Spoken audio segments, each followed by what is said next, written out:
Clôture dans le rouge ce soir pour le CAC 40, l'indice parisien qui perd 0,28% à 6390 points. La séance aura d'ailleurs vu l'indice parisien osciller toute la journée autour de l'équilibre sans réussir à prendre clairement une direction, mais en restant au-dessus des 6400 points une majeure partie de la journée, jusqu'à la clôture en tout cas, où l'indice a enfoncé donc ce seuil des 6400 points. Les investisseurs qui ont vu leurs craintes inflationnistes reculer aujourd'hui avec des prises de parole répétées des membres de la Fed sur le caractère passager des tensions inflationnistes. Un message répété hier encore par plusieurs membres de la Fed. Lael Brainard, gouverneur de la Fed, l'a appuyé dans une prise de parole, mais aussi les dirigeants des Fed d'Atlanta ou encore de Saint-Louis. James Bullard de la Fed de Saint-Louis a d'ailleurs martelé de son côté que la Fed ne réduirait pas ses achats d'actifs avant que l'économie américaine ne soit complètement remise de la crise sanitaire. Et il a ajouté que ce n'était pas encore le cas.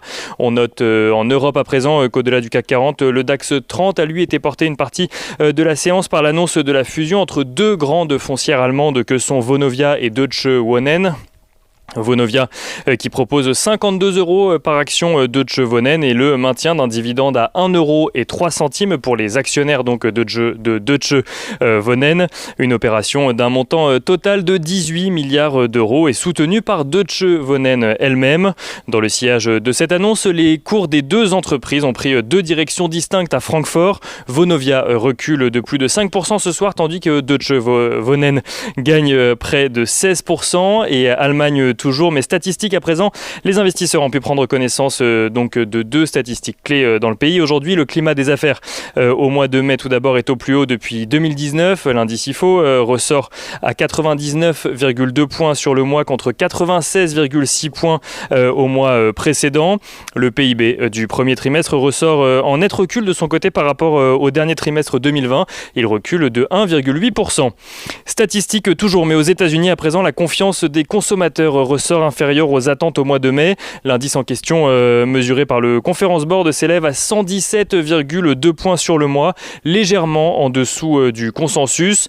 L'indice Case-Shiller, qui mesure de son côté les prix de l'immobilier, montre une progression de 1,6% des prix donc de l'immobilier dans les 20 principales zones métropolitaines aux États-Unis, soit au-dessus des attentes du consensus. Du côté des valeurs, à suivre à présent à la Bourse de Paris, Solutions 30 continue sa chute et perd plus de 8% aujourd'hui encore après le recul de plus de 70% hier à la suite de la publication de son rapport financier 2020, mais aussi et surtout du refus de EY d'exprimer une opinion d'audit sur l'entreprise.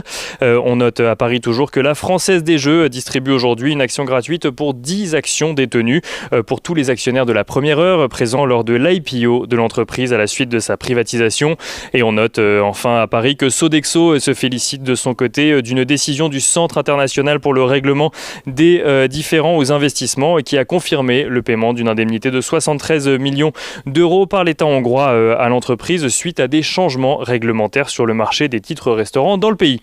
Et on finit avec l'agenda de la journée de demain. Demain, les investisseurs découvriront l'indice du climat des affaires en France pour le mois de mai.